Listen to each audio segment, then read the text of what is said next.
பியாலஜி வணக்கம் சொல்வது. வணக்கம் குழந்தைகளே, welcome to KL biology NEET. இன்னைக்கு தாவர உலகத்துல நம்ம தெரிஞ்சுக்க போற தாவரம் என்னன்னு தெரியுமா? ஏஞ்சியோஸ்பர்ம்களை பத்தி தான் நம்ம இன்னைக்கு தெரிஞ்சுக்க போறோம். இதை தெரிஞ்சுக்கிறதுக்கு முன்னாடி உங்களுக்கு இந்த வீடியோ பிடிச்சிருக்கோம்னா ஒரு லைக் அண்ட் கமெண்ட் போட்டீங்கன்னா ரொம்ப சந்தோஷமா இருக்கும். நம்ம இப்ப ஏஞ்சியோஸ்பர்மை பத்தி படிக்கலாம். ஏஞ்சியோஸ்பர்ம்கள், unlike the gymnosperm where the ovules are naked, in the angiosperm or flowering plants the pollen grains and ovules are developed in specialized structures called flowers.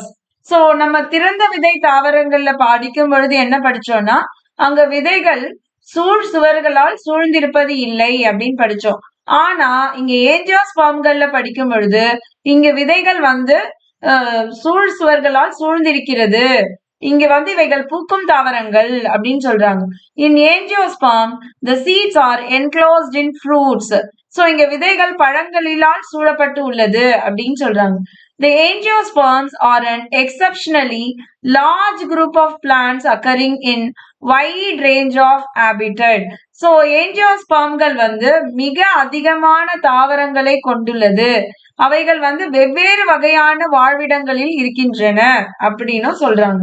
The range in size from the smallest ulpia to tallest tree of eucalyptus. இவைகள் சிறிய தாவரங்கள் உல்பியால இருந்து பெரிய மரமான eucalyptus 100 metre உயரத்துக்கு வளரக்கூடிய யூகாலிப்டஸையும் இவைகள் கொண்டுள்ளன அப்படின்னு சொல்றாங்க. They provide us with food, fodder, fuel, medicine and several other commercially important products. இவைகள் உணவுகள், தீவனங்கள். இப்ப அகத்திக்கீரை பாத்தீங்கன்னா நம்ம மாடுகளுக்கெல்லாம் தீவனமா கொடுக்கிறோம். ஃபியூவல், எரிபொருள்கள், மெடிசன், மருந்துகள் மற்றும் பல முக்கியமான பொருள்களை நமக்கு கொடுக்கின்றன அப்படின்னு சொல்றாங்க.